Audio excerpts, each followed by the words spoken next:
नमस्कार मंडळी, नीनाज कुकिंग कनेक्शनमध्ये आपल्या सगळ्यांचं खूप खूप मनापासून स्वागत. आज असाच एक खमंग चटपटीत पदार्थ घेऊन मी आली आहे, कारण पावसाळा सुरू आहे. तर अशा हवेला आपल्याला असे पदार्थ नक्कीच आवडतात. आबालवृद्ध सगळ्यांना आवडणारी रेसिपी आहे. गरम असताना लहान कुरकुरीत म्हणून आपल्याला सगळ्यांना आवडेल. थोडासा गार झाला की तो मऊ पडतो पदार्थ, त्यामुळे म्हाताऱ्या माणसांनाही तो आरामात खाता येतो, आवडतो. खूप तिखट नाही असा हा पदार्थ आहे, ते म्हणजे आंबोडे. कर्नाटकात विशेष प्रसिद्ध आहेत हे आंबोडे. ते म्हणजे गौरी गणपतीच्या जेवणासाठी गौरीला आवर्जून आंबोड्याचा नैवेद्य, म्हणजे नैवेद्यामध्ये आंबोडे असतात, गोड पदार्थ असतातच, पुरणाची पोळी वगैरे, पण आंबोडे म्हणजे हा भज्यांचा प्रकार आहे असं म्हणूया आपण त्याला. फक्त वेगवेगळ्या प्रकारच्या डाळी भिजवून त्या वाटून त्याच्यामध्ये बाकीचे मसाले ॲड करून आपण एक छान आंबोडे हा प्रकार बघणार आहोत. कदाचित डाळी थोड्या भिजवून केल्यामुळे त्याला आंबोडे म्हणजे आंबवलेले वडे असं म्हणत असतील, असा माझा अंदाज आहे. तर आपण लगेचच बघूया त्याचं साहित्य बघूया. ही आहे 1 वाटी हरभऱ्याची डाळ. त्याच्या निम्मे जे काय आपण माप घेऊ ते हे संपूर्ण, म्हणजे 1 वाटी हरभऱ्याची डाळ घेतली तर अर्धी वाटी उडदाची डाळ, पाव वाटी ह्या मिक्स डाळी आहेत, तूर डाळ, मसूर डाळ आणि मुगाची डाळ. हे मी जास्त हेल्दी होण्याच्या दृष्टीने ह्या डाळींचा पण वापर करते. जेवढ्या डाळी आपण जास्त वापरू तेवढी त्यातली पोषकता वाढते. हे आहेत तांदूळ, ते पण ह्या उडीद डाळीच्या निम्मे आहेत. त्यानंतर हे आहेत धने, जिरं आणि मिरी. ह्या आहेत ओल्या मिरच्या आणि कोथिंबीर. ह्या डाळी आणि तांदूळ हे सगळं आपल्याला भिजत घालायचं आहे आणि मग त्याची पुढची कृती होईल. आपण हे डाळी सगळ्यात प्रथम धुवून घ्यायच्या आहेत आणि नंतर त्या भिजत ठेवायच्या आहेत. जे काय तुम्ही मेजरमेंट घ्याल त्याचे 2 भाग हरभऱ्याची डाळ, त्याच्यानंतर 1 भाग उडदाची डाळ, 1 भाग तांदूळ आणि थोडीशी एक अर्धा माप त्यातलं जे काय मेजरमेंट घ्याल त्याचं अर्ध मसूर, तूर डाळ आणि मूग डाळ असं घेतलं आहे मी. तर हे सगळं स्वच्छ धुवून घ्यायचं आणि नंतर त्याच्यात पाणी घालून ठेवायचं. साधारण 4-4.5 तास तरी त्याला भिजायला द्यायचं. या सगळ्या डाळी आणि तांदूळ मी स्वच्छ धुवून घेतले. आता ह्याच्यात आपण पाणी घालून ते भिजायला ठेवू.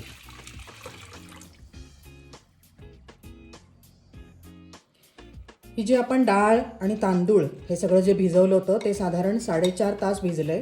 मी त्यातलं पाणी काढून टाकलंय. आता हे आपण मिक्सरच्या भांड्यात घालूया. आपल्याला ते बारीक वाटून घ्यायचं आहे.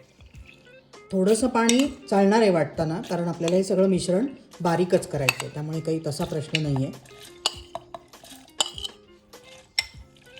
तर ही सगळी डाळ मिक्सीच्या भांड्यात काढून घेतली आहे मी. त्याच्यानंतर त्याच्यामध्ये आता हे मसाले, जिरं 1 टीस्पून, 1.25 टीस्पून, त्याच्यानंतर धने 2 टीस्पून घालायचे, मिरी एक 10-12 दाणे, कारण मिऱ्यांनी तिखटपणा येतो, आणि ही कोथिंबीर मी ती धुवून अशी मोठी मोठी चिरून ठेवली आहे, कारण ह्याच्यात ती बारीक होणार आहे. आणि मिरच्या आपापल्या हिशोबाने थोडेसे तुकडे करून घालावे. मी 2च घालते आहे, कारण मिरच्याचा तिखटपणा जास्त आहे. तुम्हाला तिखट किती लागतं आणि मिरची किती तिखट आहे हे बघून तुमचं तुम्ही प्रमाण सेट करू शकता. आता आपण हे मिक्सरला छान बारीक वाटून घेऊया. हे आपलं सगळ्या डाळी आणि तांदूळाचं वाटलेलं मिश्रण तयार आहे. पाण्याचं प्रमाण जसं डोश्याचं पीठ आपण वाटतो की नाही, की डाळ आणि तांदूळ वाटताना आपण खूप पाणी घालत नाही, थोडं थोडं बघत बघत पाणी घालून आपण ते मिश्रण सारखं करतो. तसंच करायचं आहे, म्हणजे डाळ बारीक वाटली जाते. आता याच्यामध्ये आपण थोडासा हिंग, थोडीशी हळद आणि चवीनुसार मीठ.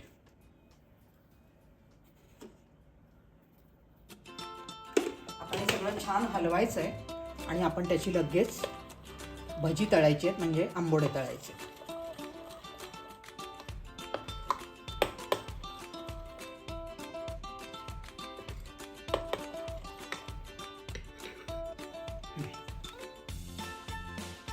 तेल तापत ठेवलंय मी. आपलं तेल तापलंय का बघूया. गॅस फ्लेम थोडीशी वाढवते. तेल तापलेलं आहे. आपण आता त्याच्यात हे आंबोडा ह्या चमच्यानेही घालता येतो आणि हातानेही घालता येतो, आपल्याला कसं हवं असेल तसं घालायचं.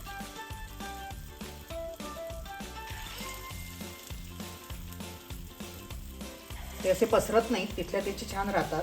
हे आपलं टेक्स्चर परफेक्ट झालं ना की आंबोडे छान होतात.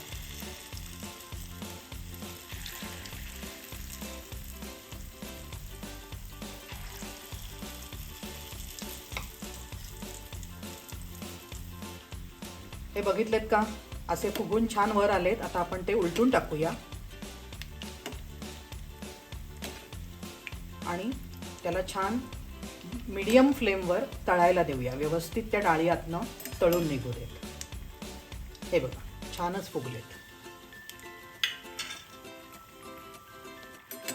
हे बघितलेत का, अशा पद्धतीने आपले आंबोडे तळून झालेले आहेत. ह्याचं वैशिष्ट्य म्हणजे हे खूप तेलकट होत नाही, तेल खात नाहीत, म्हणजे तेल पीत नाहीत, असे छान तळून निघतात.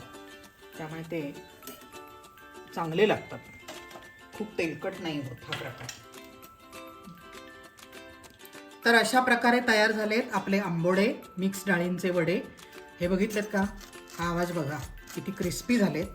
आणि हा मी तुम्हाला उघडूनही दाखवते, म्हणजे आतनं पूर्ण झालेला असा छान, हे बघा छान आपला आंबोडा तयार झालेला आहे. तो तुम्ही दह्याबरोबर, चटणीबरोबर, नुसते सुद्धा छान लागतात, गरम गरम खाऊ शकता.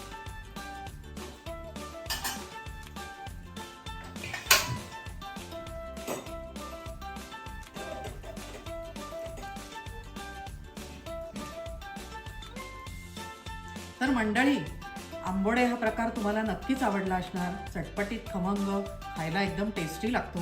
नक्की करून बघा. तुम्हाला माझा व्हिडिओ आवडला असेल तर तो लाईक करा, इतरांसोबत शेअर करा आणि कमेंट करायला मात्र विसरू नका. आणि नीनाज कुकिंग कनेक्शन या माझ्या यूट्यूब चॅनलला जरूर सबस्क्राईब करा. धन्यवाद.